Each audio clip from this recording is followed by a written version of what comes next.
I think that one of the biggest determinant of success at my firm is ambition. So if you go and ask for work, typically you get it. If you ask for responsibility, you get it. And the only way to get that responsibility is to ask for it. And for example, I know that the only way I can be successful is if I technically on the normal evaluation scale at my firm is billable hour, but the only way you get those billable hours is if people want to give you work. They want to work with you, and the only way people want to work with you is if you know what you're doing, if you can get stuff done, and if you know how to get those things done.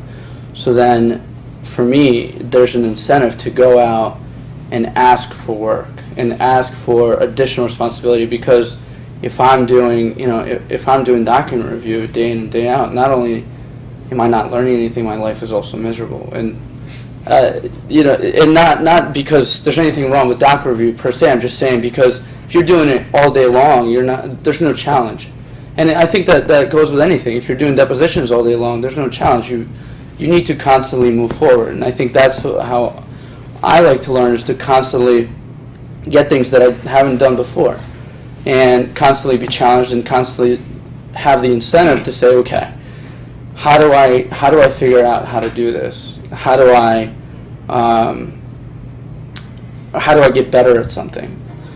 And I think that goes hand in hand with lockstep, because in a way, for someone like me, I don't care whether I'm going to be paid lockstep or not, because I know that I'm constantly going to be going out and getting more work, and I'm constantly going to be evolving. Now, for someone, I know some of my friends who are not friends from law school, who are similar positions, who they really like the copacetic environment they're in. They get a project and they do it, and they do it very well, but they don't go out and ask for more work.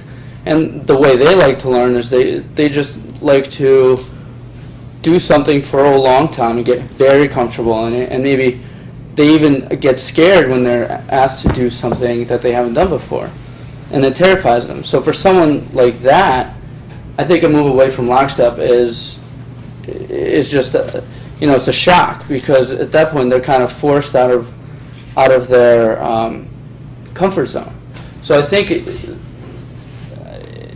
this has been a theme throughout, is every firm is going to be different. So at some firms that move away from lockstep and that reward ambition, reward going out there and putting yourself out there, I think the move away from lockstep is going to be great.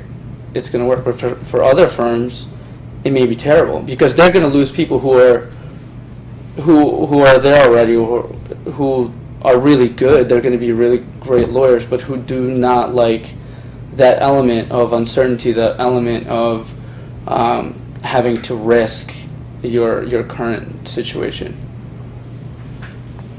Thanks. That's very helpful. I wanted to go back to something we talked about in the first half of our conversation, and that is the situation that we have because of the economy, with so many young associates who are have never yet been associates being